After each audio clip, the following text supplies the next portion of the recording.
श्री शिवाय नमस्तुभ्यम. आपले धार्मिक संग्रह व कथा या यूट्यूब चॅनलवर स्वागत आहे. आजच्या व्हिडिओमध्ये आपण 16 सोमवार व्रत व उपवास करण्याची पद्धत आणि त्यांचे नियम जाणून घेणार आहोत. त्यापूर्वी जर आपण चॅनलवर नवीन असाल तर चॅनलला सबस्क्राईब करा आणि सोबत बेल आयकॉनला क्लिक करायला विसरू नका, जेणेकरून तुम्हाला नवनवीन व्हिडिओचे नोटिफिकेशन मिळत राहील. चला तर मग बघूया पूजेसाठी योग्य वेळ व ते केव्हा सुरू करावे. श्रावण महिन्याच्या पहिल्या सोमवारी 16 सोमवारचे व्रत सुरू करणे उत्तम मानले जाते. मुलाच्या जन्मासाठी हे व्रत श्रावण महिन्याच्या पहिल्या सोमवारपासून करावे. आयुष्यात आजार असल्यास, खूप त्रास आणि दुःख असेल तर वैशाख महिन्याच्या पहिल्या सोमवारपासून हे व्रत सुरू करावे. आणि उत्तम घर, उत्तम व्यापार, व्यवसाय, नोकरी, पद आणि प्रतिष्ठा यासाठी हे व्रत मार्गशीर्ष महिन्याच्या पहिल्या सोमवारपासून करावे.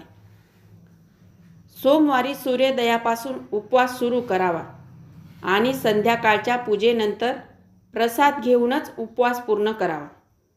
16 सोमवार व्रताची पूजा कोणत्या वेळी केली जाते?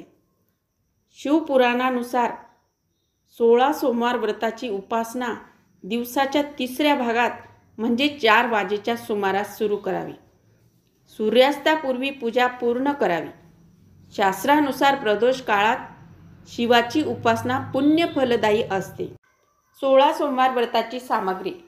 16 सोमवार व्रतामध्ये शिवलिंग, पंचामृत म्हणजे दूध, दही, तूप, मध, साखर आणि पवित्र धागा, दिवा, धोत्रा, अत्तर, रोळी, अष्टगंध, पांढरे वस्त्र, बेलपत्र, धूप, फुले, पांढरे शुभ्र चंदन, भांग, भस्म, उसाचा रस, फळे, मिठाई आणि माता पार्वतीच्या शृंगाराच्या वस्तू म्हणजेच बांगडी, बिंदी, ओढणी, साकळ्या, पायाची जोडवी, मेहंदी, कुंकू, सिंदूर आणि काजळ. व्रताचा संकल्प कसा करावा? सोमवारी व्रताच्या दिवशी ब्रह्ममुहूर्तावर पाण्यात गंगाजल टाकावे. त्यात काळे तीळ घालून आंघोळ करावी. स्वच्छ धुतलेले कपडे परिधान करावे आणि महादेवाच्या समोर 16 सोमवार उपवास करण्याची शपथ घ्यावी. एक बेलपान सोबत एक गोल सुपारी घ्यावी. त्यानंतर आपल्या हातात थोडे पाणी आणि थोडे अक्षदा म्हणजेच तांदूळ आणि काही नाणी घेऊन भगवान शंकराच्या मूर्तीसमोर बसून व्रत पाळण्याची प्रतिज्ञा करावी आणि हात जोडून नमस्कार करावा. आपल्या हातात ठेवलेली सामग्री भगवान शंकराला अर्पण करावी आणि संध्याकाळची पूजा करावी. 16 सोमवार व्रताची उपासना पद्धत. प्रदोष काळात महिलांनी संध्याकाळी 16 शृंगार करून शिवाला अभिषेक करावा. तांब्याच्या ताटात शिवलिंग ठेवून पूजा करावी. यासाठी सर्वप्रथम गंगाजलात गाईचे दूध मिसळून शिवाला अभिषेक करावा आणि भगवान शंकराची आराधना करावी. यानंतर आपण शिवलिंगावर अनेक प्रकारच्या वस्तू अर्पण करायच्या आहेत, जसे की दही, पंचामृत, दूध, मध, साखर, दूध, दिवा, अष्टगंध, पांढरे चंदन, पांढरे वस्त्र, उसाचा रस इत्यादी जे काही साहित्य आपल्याकडे असेल ते शिवलिंगावर अर्पण करावे आणि त्यासोबतच ओम नमः शिवाय या मंत्राचा जप मनात चालू ठेवावा. देवी पार्वतीच्या 16 शृंगाराच्या वस्तू अर्पण कराव्यात आणि अगरबत्ती आणि दिवे पेटून सोमवार व्रताची कथा ऐकावी. 16 सोमवारच्या व्रतामध्ये गव्हाचे पीठ, गूळ आणि तुपापासून चुरमा बनवून अर्पण केला जातो. या नैवेद्याला 3 भाग करून भगवान शंकराला अर्पण करावे. शेवटी भगवान शिवाच्या मंत्राचा उच्चार करून शिवचालिसा इत्यादीचे पठण करून आरती करावी. आता प्रसादाचा पहिला भाग गाईला द्यावा, दुसरा स्वतः खावा आणि तिसरा इतरांना म्हणजेच शिवभक्तांमध्ये वाटून द्यावा. 16 सोमवार व्रत करताना या गोष्टी लक्षात ठेवाव्या.